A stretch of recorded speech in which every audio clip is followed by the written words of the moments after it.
Hi friends, welcome to voice over page. நான் உங்கள் ஜெய்ஷி. உங்கள் தனிமைக்கு இனிமை கொடுக்க இந்த வீடியோவில் it's okay to not be okay அந்த கொரியன் சீரிஸோடைய 10வது எபிசோடோட வந்திருக்கேன். 9வது எபிசோடு எப்படி முடிஞ்சது அப்படின்றத ஒரு சின்ன ரிவ்யூ பார்த்துடலாம். நம்மளுடைய ரதியும் ராம வந்துட்டு வெளியில் போயிருந்தாங்க இல்லைங்களா, ஒரு நாள் வெக்கேஷனா. ஸோ போயிட்டு திரும்பி வரும்போது அந்த கப்பலில் இருந்த ஒரு பையனை இட்டுட்டு வந்து விட்டுருந்தாங்க. ஸோ அதுக்கப்புறமா அங்கேருந்து குருக்கு வந்து ராமு ரதியும் தான் வெளியில் போயிருக்காங்க அப்படின்றது தெரிஞ்சதால குரு வந்து ராம் கிட்ட ரொம்ப வந்து அக்ரெசிவாக பிஹேவ் பண்ணாரு. அதனால சின்ன வயசுல நடந்த ஒரு சில விஷயங்களை ரீகால் பண்ணி கத்திருப்பாரு. அவரை எப்படி கண்ட்ரோல் பண்றதுன்னு தெரியாம அவருக்கு மயக்க ஊசி போட்டு கண்ட்ரோல் பண்ணிருப்பாங்க போல இருக்கு அந்த ஹாஸ்பிட்டல்ல. சோ அதனால அவரை ஒரு வார்டுல படுக்க வச்சிருக்க அங்க இருந்தவங்க வந்துட்டு நான் அவங்க கிட்ட பேசிக்கிறேன், நீ கிளம்புப்பா அப்படின்னு சொல்லிட்டு நம்மளுடைய ராமா வந்துட்டு அனுப்பி வைக்கவே ராம் வெளியில வராரு. அவர் சோகமா வெளியில வரதை பார்த்து பின்னாடியே ரதியும் வராங்க. வந்து பேசும்போது ரதி கிட்ட ராம் என்ன சொல்றாரு, இதோட நம்ம பழக்கத்தை முடிச்சுக்கலாம், ஏன்னா குரு வந்து எதையும் அக்செப்ட் பண்ற மனநிலைமையில இல்ல அப்படின்னு சொல்லிட்டு நம்ம ராம் சொல்ல, அதுக்கு ரதி என்ன கேக்குறாங்க, அது ஒரு சின்ன இன்சிடென்ட், நீ அன்னைக்கு அவனை காப்பாத்த போன, அதுக்கு நான் தான் ஐ விட்னஸ், அவனை நீ காப்பாத்தவும் செஞ்ச, ஆனா அவர் ஏதோ தப்பா புரிஞ்சுக்கிட்டு வந்துட்டு குரு பேசிட்டு இருக்காரு அப்படின்றதுக்கோசரம்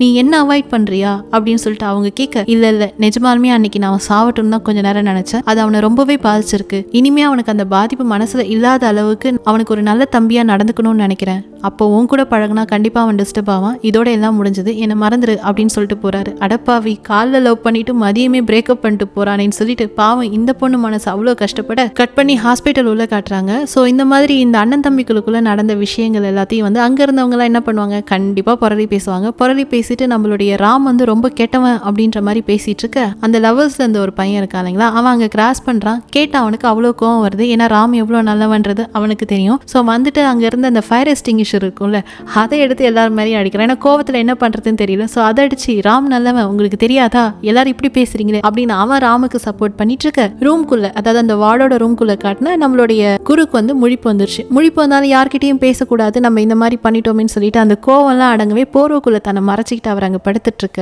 ஆனா குரு முழிச்சது வந்து ஜூரிக்கு தெரிஞ்சிருச்சு. வந்து பக்கத்துல உட்காந்து, குரு நீ யாருக்காகவும் எதுக்காகவும் யோசிக்க தேவையில்ல, நீ இங்க இருக்கிற வரைக்கும் நான் இங்க தான் இருப்பேன், பயப்படாம இரு, ஒன்னும் பிரச்சனை இல்லை அப்படின்னு அவங்க ஆறுதல் சொல்லிட்டு போக கட் பண்ணி வீட்டுல காட்டுறாங்க, ஜூரியோட வீட்டுல காட்டுறாங்க. அங்க வந்து லீ என்ன சொல்றாரு, இந்த மாதிரி ராம் எவ்வளவு கெட்டவன் அப்படின்னு சொல்லிட்டு பேசிட்டு இருக்காரு. ஏன்னா அவர் வந்து ரதியை தன்னோட தங்கச்சி மாதிரி பாக்குறாரு. அப்ப ரதிக்கு உண்டான ஆள் யாரு, ராம் இவ்வளவு கெட்டவனான்னு அவர் அங்க பேச அதை கேட்ட ஜேசு கடுப்பாய், அவனை பத்தி உனக்கு என்ன தெரியும்னு வந்துட்டு எகிரிட்டு வர ரெண்டு பேருக்குள்ள வாய் சண்டை கை சண்டையா மாற இந்த சத்தம் கேட்டு ஜூரியோட அம்மா கத்தியோட வந்து நிறுத்துங்கடா அப்படின்னு நிக்கிறாங்க.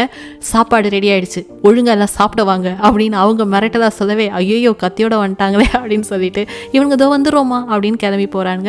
அப்படியே கட் பண்ணி வீட்டில் காட்டினா நம்மளுடைய ரதி வந்துட்டு காலையில ப்ரப்போஸ் பண்ணும்போது அங்கே கிடைச்ச சில பூவை வச்சு தானே ப்ரப்போஸ் பண்ணா, அந்த பூவை பார்த்துட்டு இந்த மாதிரி காலையில சொல்லி மதியம் வேணான்ட்டியடான்னு சொல்லிட்டு அவங்க ஒரு சோக கீதம் பாடிட்டு இருக்க. அப்படியே அடுத்த நாள் காலையிலையும் விடியுது. அங்கேயே நம்மளுடைய ராமும் வெயிட் பண்ணிட்டு இருக்காங்க. உள்ள ரூம்குள்ள காட்டினா நம்மளுடைய குரு ஏஞ்சவர் எப்படி தன்னோட தம்பியை ஃபேஸ் பண்றதுன்னு தெரியாம போர்வக்குள்ளாரைய பதுங்கிட்டு இருக்க. அங்க சீஃப் டாக்டர் வந்து, டே திட்டு பயிலே, போர்வக்குள்ளாரே எவ்வளவு நேரம் ஒழிச்சிட்டு இருப்ப, எப்படி இருந்தாலும் ஏஞ்சி வெளியில் தானே வந்தாகணும், நான் அப்போ உன்னை பாத்துக்கிறேன்டா அப்படின்னு அவர் அங்க பேசிட்டு போக இவர் பொறுமையா ஏஞ்சி வெளியில வந்து பாக்குறாரு. ஏஞ்சி வெளியில வந்து பார்த்தா நம்மளுடைய ராம சமாதானப்படுத்தி, சரி வாப்பா நான் அவங்ககிட்ட கொஞ்சம் பேசணும்னு சொல்லிட்டு சீஃப் டாக்டர் கூப்பிட்டு போறாரு. அப்படி ராம் அங்கேருந்து வெளியே போனதுக்கு அப்புறமா நம்மளுடைய குரு வெளியில வராரு. சரி கூப்பிட்டு போன சீஃப் டாக்டர் என்ன ராம் கிட்ட சொல்றாருன்னு பார்த்தா, இந்த மாதிரி ஒரு சில விஷயங்கள் அவனுடைய மனசுல ஆழமா பதிஞ்சிருக்கு, ஒரே நாள்ல எதையும் சரி பண்ண முடியாது, சீக்கிரமா சரி பண்ணிடலாம், உனக்கான சஸ்பென்ஷன் முடிஞ்சிருச்சு, போயிட்டு கிளம்பி யூனிஃபார்ம் மாட்டிக்கிட்டு வா, வேலையை பார்க்க ஆரம்பி, சும்மா போட்டு மனசை போட்டு குழப்பிட்டு இருக்காது அப்படின்னு சொல்லவே சரின்னு சொல்லிட்டு அவரும் யூனிஃபார்ம் போட்டு வேலை கிளம்பி வராரு. வர அந்த இடத்துல வந்து ஜேசு வந்து பாக்குறான், நல்ல ஃப்ரெண்டு, கண்டிப்பா அவன் மனசு ரொம்ப கஷ்டத்துல இருக்கும் அப்படின்னு சொல்லிட்டு அவனை வந்து பார்க்க, சோ வந்து ஜேசு கிட்டே அவர் சொல்றாரு, இல்லடா என் மேலதான் தப்பு, நான் ரதி கூட போனது எல்லாமே எனக்கு ரொம்ப வந்து ஒரு கனவுலகத்துல இருந்த மாதிரி இருந்துச்சு, அந்த கனவு ரொம்ப அழகா இருந்துச்சு, ஆனா அந்த கனவை கண்டுட்டு இருக்க டைம்ல எங்க அண்ணனை நான் மறந்துட்டேன், அதுதான் நான் பண்ண தப்பு, ஆனா இப்ப கனவுல இருந்து முழிச்சிட்டேன், ரதி கூட என்னால இருக்க முடியாது வாழ முடியாதுன்னு எனக்கு நல்லா தெளிவா தெரியுது, என் அண்ணனுக்கோசரம் தான் நான் வாழ்ந்தாகணும் அப்படின்னு வந்துட்டு நம்ம ராம் சொல்ல, அடப்போடா எப்ப பார்த்தாலும் ஒரே டைலாக பேசிட்டு அப்படின்னு சொல்லிட்டு ஜேசு என்ன பண்றாரு, போயிட்டு குருவை பார்க்கலான்னு போறாரு. குரு வந்து திரும்பி ஜேசு வரும்போது அவரை எப்படி ஃபேஸ் பண்றது தெரியாம தூங்கிட்டு இருக்க மாதிரி நடிக்க, டேய் நீ தூங்கலன்றது எனக்கு நல்லாவே தெரியும், உனக்கு பிடிச்ச பீஸா எடுத்துட்டு வந்திருக்கேன், இங்கதான் வச்சிருக்கேன், ஏஞ்சா சாப்பிட என்ன கிளம்புறான் அப்படின்னு சொல்லிட்டு ஜேசு அங்கேருந்து கிளம்ப ஏஞ்சு முழிச்சு அந்த பீஸாவையும் பாக்குறாரு, கதவையும் பாக்குறாரு, சாப்பிடலாமா வேணாமான்னு அவருக்கு ஒரு யோசனையா இருக்கு. கட் பண்ணி வெளியில காட்டினா ஜிங்கு ஜிங்குன்னு ஒருத்தி நடந்து வரா. நம்ம ரதி தான் என்னாச்சு ஏதாச்சுன்னு கேட்டுடலான்னு சொல்லிட்டு சம கோவமா வந்துட்டு இருக்கா. ஏன்னா அவ வந்து சோக கீதம் பாடுற ஆளே கிடையாது, அவ வேற மாதிரி. வந்தவன் நேரம் நம்ம ராம் கிட்ட சண்டை போடுறா, ஏன்டா என்னோட காலெல்லாம் அட்டன் பண்ண மாட்டேன்னு சொல்லிட்டு. அதுக்கு நடுவில் நம்மளுடைய நம்மளுடைய குருவை காட்டினா ஏஞ்சி உட்காந்து அந்த பீஸாவை போறதுக்குள்ளாரே யாரும் பார்க்காத மாதிரி சாப்பிட்டுட்டு இருக்காரு.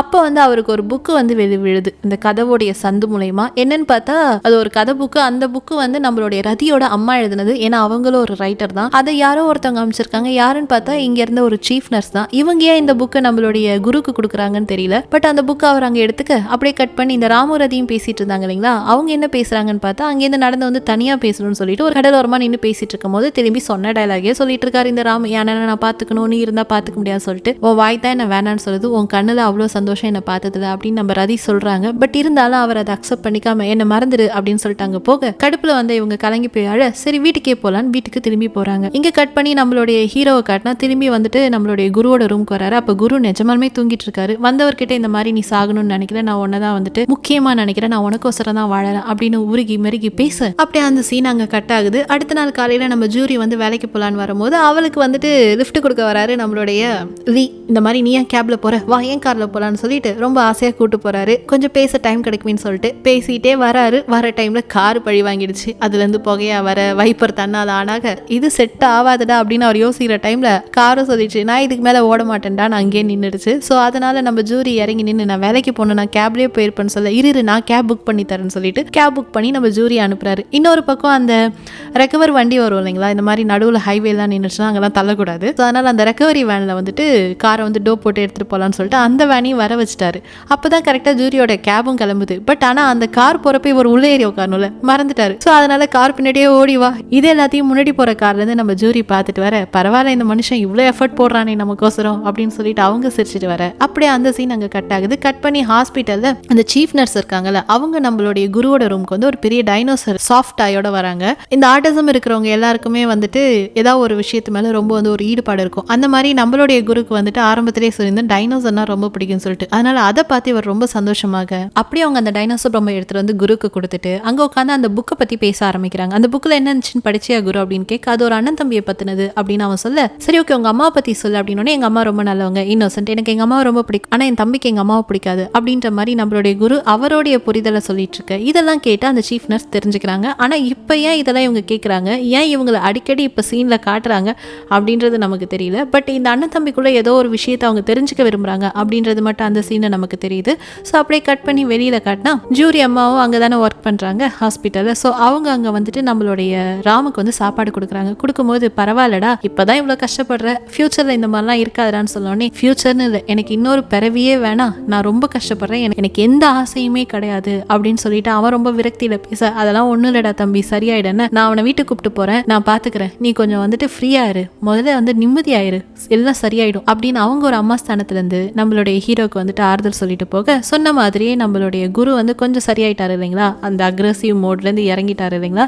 அதனால வாடா வீட்டுக்கு போகலான்னு சொல்லிட்டு அந்த டைனோசர் பொம்மையோட கூப்பிட்டுக்கிட்டு ஜூரியோட அம்மா ஜூரியோட வீட்டுக்கு குருவை கூப்பிட்டுட்டு போறாங்க. அப்போ வந்து நம்ம ஹீரோ பின்னாடி வந்து பார்த்துட்டு இருக்காரு அண்ணனை. ஸோ ஜூரி பக்கத்தில் வந்து நின்று எல்லாம் சரியாயிடும், நாங்கள் பார்த்துக்கிறோம், நீ கவலைப்படாம இரு அப்படின்னு சொல்லவே கட் பண்ணி நம்ம ஹீரோயின் என்ன ஆனாங்கன்னு காட்டினா வீட்டுக்கு போனவங்க ஹேர் ட்ரையர் இருக்கும் இல்லைங்களா, அதெல்லாம் கொஞ்சம் ரொம்ப வேகமாக தன்னுடைய நெத்திக்கிட்ட யூஸ் பண்ணி அதில் தெர்மாமீட்டரை வச்சு இந்த மாதிரி எனக்கு ஓவர் ஃபீவராக இருக்கு அப்படின்ற மெசேஜ் எல்லாம் நம்ம ராம் கமிச்சு எப்படியாச்சும் ராம வந்து வீட்டுக்கு வர வைக்கணும் அப்படின்னு சொல்லிட்டு ரொம்பவே ட்ரை பண்ணிட்டு இருக்காங்க. பட் எந்த மெசேஜுக்கும் நம்ம ஹீரோ வந்துட்டு ஈடு கொடுக்குற மாதிரி தெரியல. ஆனால் அவர் ஒரு விஷயம் பண்ணியிருக்காரு, நம்மளுடைய ஜூரி அமுச்சு வச்சிருக்காரு, இந்த மாதிரி அண்ணனோட திங்ஸ் என்னோட திங்ஸ்லாம் இருக்கு, க்ளோத்லாம் அங்கே இருக்கு, அதை கொஞ்சம் எடுத்துட்டு வந்துடும் சொல்லிட்டு. அதனால ரதியை பார்க்க ஜூரி அங்கே வர ரெண்டு பேரும் உட்காந்து சரக்கு அடிக்கிறாங்க அந்த பொருள் எல்லாம் எடுத்துட்டு போறதுக்கு முன்னாடி. ஸோ அப்போ வந்து ஜூரி சரக்கு அடிச்சு கொஞ்சம் கடுப்பாகி கத்த ஆரம்பிக்கிறா, இந்த மாதிரி ஸ்கூல்ல எனக்கு எல்லா ஃப்ரெண்டும் இருந்தாங்க, ஒன்ன ஃப்ரெண்டா ஏத்துக்கிட்டேன், அதோட எல்லாத்தையும் கட் பண்ணி விட்டல, சரி அதோட முடிச்சதுன்னு பார்த்தா போய் தொலைவ எங்கேயோ போயிட்டேன்னு நினைச்சா எங்கிருந்து வந்தனே தெரியல, எனக்குன்னு இருந்த ரெண்டு ஃப்ரெண்டு ராமு குரு அவங்களையும் கட் பண்ணிட்டல, நல்லா இருப்பியாடி நீ அப்படின்னு சொல்லிட்டு மண்டையில ஒன்று போட்டுன்னு வைக்க நேராக போய் சொருவி இது டேபிள் மேல நம்மளுடைய ஹீரோயினோட மண்டை என்னாச்சுன்னு தெரியல, மயங்கிட்டாளா இல்லையான்னு சொல்லிட்டு அப்படியே அந்த சீன் அங்கே கட்டாக. இங்க வந்து ஜூரியோட வீட்டு மேல தானே ராமும் குருவும் கொடுத்துன்னு இருந்தாங்க, அங்கதானே குரு இருக்காரு, அவரை பார்க்கலான்னு ராம் வீட்டுக்கு வராரு. இதுக்கு மேல எப்படி ராம் கிட்ட இருந்து ஒளியறதுன்னு தெரியாம அவர் ஒரு டென்ட் மாதிரி கிரியேட் பண்ணி வச்சிருப்பாரு குரு, அதுக்குள்ள போய் ஒளிஞ்சுக்க உள்ள அண்ணன் இருக்கான்னு தெரிஞ்சு பயங்கரமா கதறி கதறி அழுகுறாரு, எனக்கு நீ தான் முக்கியம், உன்னை விட எனக்கு இந்த உலகத்துல எதுவுமே முக்கியம் கிடையாது, தயவு செஞ்சு என்ன நம்பு, நான் எந்த தப்பும் பண்ணல அப்படின்னு சொல்லிட்டு அவர் ஒரு பக்கம் மனசுருகி அழுதுட்டு இருக்க. இதை கேட்ட நம்மளுடைய குருக்கு ஐயோ தம்பி இவ்வளவு கஷ்டப்படுறானே அப்படின்னு சொல்லிட்டு கொஞ்சம் சமாதானமாய் வந்து கட்டிக்கிட்டு ஒரு அண்ணனா அவருக்கு ஆறுதல் சொல்றாரு. இப்படி அந்த சீன் அங்க கட்டாக ஜூரியோடைய லவர் யாரு லீ இல்லையா, எங்கடா போனா தான் காதலி போனவளை வந்துட்டு காணுமே அப்படின்னு சொல்லிட்டு அதறி பதறி அடிச்சுக்கிட்டு ஓடுறாரு. ஏன்னா நம்மளுடைய ஹீரோயினோட குணம் என்னன்றது நம்மளோட லீக்கு தெரியும். ஆனால் அங்க போனா ஜூரி நல்ல மட்டை மயங்கிட்டாங்க. சோ நம்ம ஹீரோயின் கொஞ்சம் தெளிவா தான் உட்காந்துட்டு இருக்கா. அந்த சீனா அப்படி காட்டினாங்க. பட் நம்ம ஹீரோயின் நல்லா தான் இருக்கா. உனக்கு ஜூரியை பிடிக்குமா, என்ன பிடிக்குமா அப்படின்னு நம்ம ஹீரோயின் கேட்க, அதுக்கு வந்து லீ என்ன சொல்றாரு, இதோ பாரு ஜூரியை நான் ரொம்ப விரும்புறேன், நீ எனக்கு ஒரு தங்கச்சி மாதிரி, இதுல யாரு பிடிக்கும் யாரு பிடிக்கலன்ற மாதிரி என்னால எதையுமே சொல்ல முடியாது, இப்போதைக்கு இவரை நான் கூப்பிட்டு போறேன், உன்னை நீ பத்திரமா பாத்துக்கோ என்ன அப்படின்னு சொல்லிட்டு நம்ம ஜூரியை கூப்பிட்டு வராரு வீட்டுக்கு. இப்படி அவர் கூப்பிட்டு வரும்போது இங்க வந்துட்டு நம்ம ஹீரோயின் நினைச்சிட்டு இருக்காரு, ஆமா இல்ல லவ் பண்றவங்களை எப்படி வெறுக்க முடியும், என்னால நீ என்ன பண்ணாலும் உன்னை வெறுக்கவே முடியாது ராம் அப்படின்னு ஹீரோயின் அங்க வந்துட்டு ரொம்ப ஃபீல் பண்ணிட்டு இருக்காங்க. அப்படியே கட் பண்ணி நம்ம ராம காட்டினா அவரும் எடுத்த செல்ஃபி எல்லாத்தையும் பார்த்து வந்து சிரிச்சிட்டு அப்படியே ரொம்ப கஷ்டப்பட்டு இருக்காரு. சும்மா சொல்லிட்டாரு நீ எனக்கு வேணாம் நம்ம பிரிஞ்சிடலாம்னு சொல்லிட்டு. ஆனா நம்மளுடைய ரதியை அவர் ரொம்ப மிஸ் பண்ணிட்டு இருக்காரு போல. சோ அடுத்த நாள் காலையில ஆகுது, வேலைக்கு போலாம் அப்படின்னு சொல்லிட்டு நம்மளுடைய ராம் வந்து அங்க நிக்கும் போது அந்த இடத்துக்கு ஜூரியும் வர. ரெண்டு பேரும் ஒரே இடத்துல தானே வேலை செய்றாங்க. ஒரே பஸ்ஸை பிடிச்சி போயிட்டு இருக்கும் போது நம்ம ராம் ஜூரி கிட்ட ரொம்ப கேஷுவலா பேசிட்டு வரான். அதை பார்த்து நம்ம ஜூரி என்ன கேட்கறா, இந்த மாதிரி நீ கேஷுவலா என்கிட்ட பேசவே மாட்டியடா அப்படின்னு கேட்க, இல்ல நேற்று நைட்டு உன்னை லீ கூப்பிட்டு வந்தாருல்ல, அப்ப நானும் தான் அங்க இருந்தேன், வீட்டுக்குள்ள வரும்போது பயங்கரமா என்ன திட்டினேன், சின்ன வயசுல இருந்து நான் உன் கூட ஃப்ரெண்டா தானே பழகுறேன், ஏன் நீ அவகிட்ட மட்டும் நல்லா பேசுறேன் என்கிட்ட பேச மாட்டேன்னு ரொம்ப கஷ்டப்பட்டு அதனாலதான் உங்ககிட்ட கேஷுவலா பேசிட்டு வரேன், எனக்கு உங்ககிட்ட எந்தவித ஹேட்ரடும் கிடையாது ஜூரி அப்படின்னு நம்ம ஹீரோ சொல்ல, அப்பாடா ஒரு வழியா ஒரு ஃப்ரெண்டா வச்சு நல்லா பேசுறானே அப்படின்னு சொல்லிட்டு ஜூரி மனசு சந்தோஷமாகுது. இப்படியே அந்த சீன் அங்க கட்டாக ஹாஸ்பிட்டல்ல இவர் வேலையில இருக்கும் போது காட்டுறாங்க. ட்ரெஸ் எல்லாம் போட்டுட்டு நம்ம ஹீரோ வந்து ரெடி ஆறப்ப பக்கத்துல வரவர் வந்துட்டு நம்ம ஹீரோ கிட்ட வரும்போது ஹீரோக்கு உடம்பு சரியில்லை அப்படின்றது தெரிஞ்சிடுது. ஏன்டா இவ்வளவு ஃபீவரோட வந்திருக்க அப்படின்னு அவர் அங்க பேசிட்டு இருக்க, அங்க இருக்கிற சீஃப் நர்ஸும் நம்ம ஹீரோ கிட்ட வந்து பேச ஆரம்பிக்கிறாங்க. இந்த மாதிரி பாப்புலர் அப்படின்னு சொல்லிட்டு இங்க ஒரு பேஷண்ட் இருக்கால, அவ வந்து என்ன உன்னை பத்தியும் உங்க அண்ணனை பத்தியும் நிறைய வந்து நோண்டி தெரிஞ்சிட்டு இருக்கா, அவ கொஞ்சம் வியடா இருக்கால, அவகிட்ட கொஞ்சம் பாத்துற என்ன அப்படின்னு சொல்லிட்டு இவங்க ஒரு பக்கமா வந்து நம்ம ஹீரோ வந்து திருப்பியோட சரி ஓகேன்னு அதை கேட்டுட்டு நம்ம ஹீரோ வெளியில வர, அங்க நம்ம ரதியோட அப்பா இருக்காருல்ல, அவர் பார்க்ல உட்காந்துட்டு இருக்காரு. அப்ப அவருக்கு ஏதோ ஒரு பாட்டு சத்தம் கேக்குது. அதை கேட்ட உடனே அவர் ஒரு மாதிரி டிஸ்டர்ப் ஆறாரு. எங்க இருந்துடா வந்து இந்த பாட்டு சத்தம் அப்படின்னு சொல்லிட்டு போய் பார்த்தா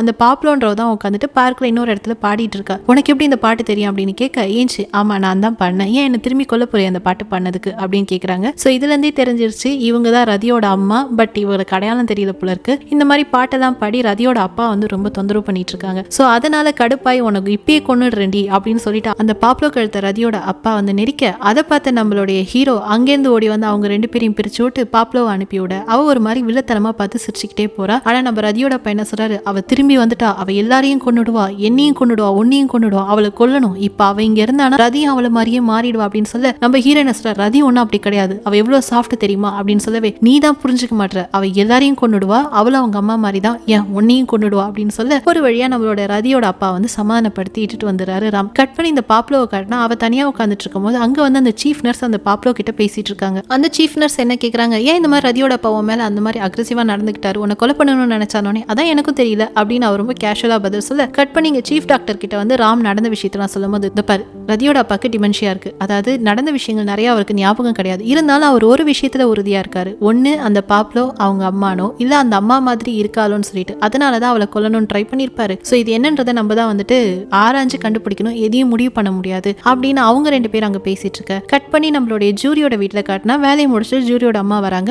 அங்க வந்துட்டு நம்மளுடைய ஹீரோயின் உட்காந்துட்டு இருக்கா, எப்படியும் ராம் வருவான் அவனை பாக்கலாம்னு சொல்லிட்டு. சோ ஆனா ஜூரியோட அம்மா தான் வந்தாங்களா, அவங்க வந்து ஏமா இங்கே உட்காந்துட்டு இருக்க, உள்ள வாமா அப்படின்னு சொல்லிட்டு உள்ள கூப்பிட்டு போயிட்டு நம்ம ஹீரோயினுக்கு சாப்பாடெல்லாம் தராங்க. இந்த அன்னபூரணி ஒரு பக்கமா அன்னம் பரிமாறிட்டே இருக்காங்க. சோ இவளும் சாப்பிட்டுட்டு இருக்கா. அங்க வந்து அசிஸ்டன்ட்டும் லீயும் வந்தவங்க கை தட்டி ரொம்ப விஷ் பண்றாங்க. என்னன்னு பார்த்தா இவளுக்கு பர்த்டே போல இருக்கு. சோ ஹாப்பி பர்த்டேன்னு விஷ் பண்ணதுக்கு அப்புறமா இவளும் சந்தோஷமாயிட்டு நேரா போயிட்டு மேல போறா. ஏன்னா மேல இருக்கிற வீட்டுல தானே வந்துட்டு குரு இருக்கான், அவனை போய் சமாதானப்படுத்தலாம்னு சொல்லிட்டு அங்க போய் குரு கிட்ட பேசலான்னு முயற்சி பண்றா. பட் ஆனா நம்மளுடைய குரு வந்து ரதி கிட்ட பேச மாட்டாரு. பேசாம ஒரு டிராயிங் வந்து கசக்கி அவ மேலேயே தூக்கி எரிஞ்சிட்டு, இனிமே நீ எனக்கு வேணாம், எங்க ரெண்டு பேருக்குள்ள வராதுன்னு சொல்லிடுறாரு. அந்த டிராயிங் எடுத்துட்டு அவ வீட்டுக்கு வந்துடுறா. இங்க கட் பண்ணி ராம காட்டினா நம்மளுடைய ஹீரோயினோட பழைய மெசேஜ் எல்லாம் எடுத்து வச்சு படிச்சிட்டு இருக்காரு. ஹீரோயின் ரொம்ப மிஸ் பண்றாரு போல இருக்கு. சோ வீட்டுக்கு வந்தவன் என்ன பண்றான்னு பார்த்தா அந்த டிராயிங்கை பிரிச்சு பாக்குறா. அதுல ஒரு வேன் இருக்கு. அந்த வேன்ல ஒரு பொண்ணு ரெண்டு பசங்க வந்து உட்காந்து ஜாலியா வந்து டிராவல் பண்ணிட்டு இருக்க மாதிரி இருக்கு. ஸோ இதை பார்க்கும் போதே இவங்க மூணு பேரும் ஒன்னா இருக்கணும்ன்ற மாதிரி தான் குரு விரும்பியிருக்காரு. பட் ஏதோ ஒரு ரீசன் இப்போ அவருக்கு பிடிக்கல அப்படின்றது நம்ம ஹீரோயினுக்கு புரிய வர, இப்போ கட் பண்ணி ஹாஸ்பிட்டல் கட்டினா வேலையை முடிச்சுட்டு நம்ம ஹீரோ வெளியில வராரு. ஹாஸ்பிட்டல் இன்னொரு நர்ஸ் பையன் ஒர்க் பண்ணிட்டு இருப்பான் நம்ம ஹீரோ வயசுக்கே. அவன் வந்து தலையில வந்து ஐஸ் கியூப் வச்சுட்டு உட்காந்துட்டு இருக்கான். என்னாச்சு ஏதாச்சுன்னு கேட்டா, இந்த பாப்புலர் கால் அவ தான் வந்து எப்போ எப்படி பிஹேவ் பண்ணுவானே தெரியாது,